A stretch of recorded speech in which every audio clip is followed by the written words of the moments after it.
Hey everyone, Sheldon here, and I just want to show those 5 exercises I was talking with you before about the 3 ones for the low back and releasing tension in the hips, and the 2 on the upper body that releases tension in the thoracic and the rib cage. So let's go ahead and get on the mat. You're going to lay on your back. Feet are about shoulder width apart. Again, pushing the belly button flat into the mat here. Shoulders stay down. It's okay if the hips come up slightly. I'm about shoulder width apart with the feet. That way I have more mobility to open up in the hips.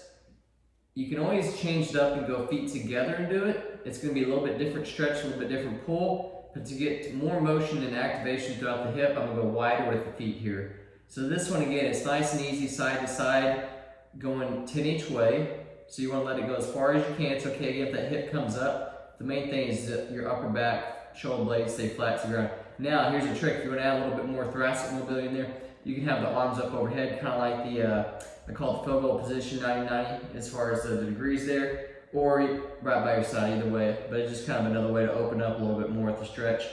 Another trick, a lot of tricks, if you can pull that knee up over the other one, this one's called the windshield wiper with the crossed over. So knees crossed over the top, using the body weight of the knee going side to side. So 10 each way, same thing, over and back is 1.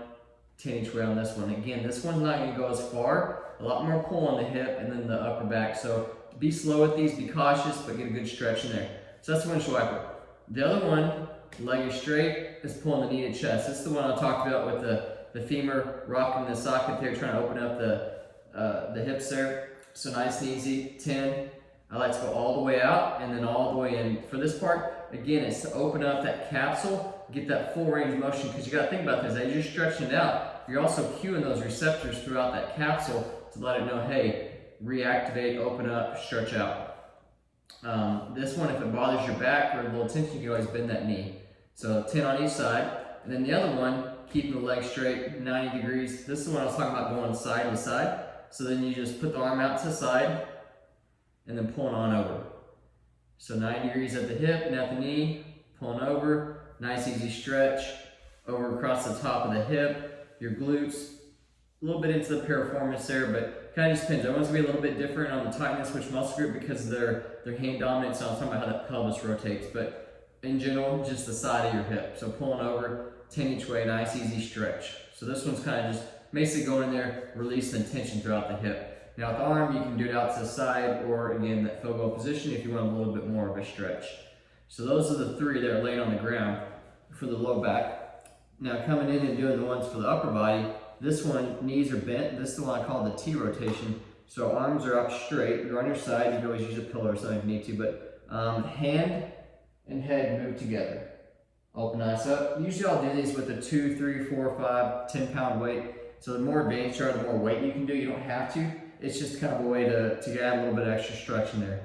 So these are T's. Usually on something that's nice and easy, I'll do sets of 15 versus sets of 10. So 2 sets 15 versus 3 sets 10. The Y now is coming up at a higher angle. Now this, if you have neck issues, maybe a little bit cautious on the extension part. If you do, still it's always good to add the motion there. I just want to go really fast with it.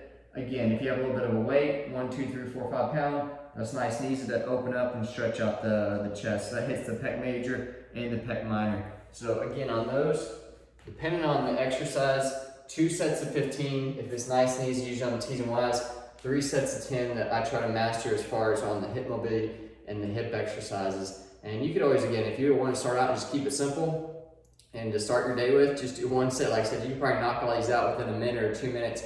And then over time, like I said, it's kind of that maintenance phase. But for me, honestly, what I tell people is like, hey, try to work your way up 1, 2, 3 sets of 10, master that for 2 weeks, then you can taper down.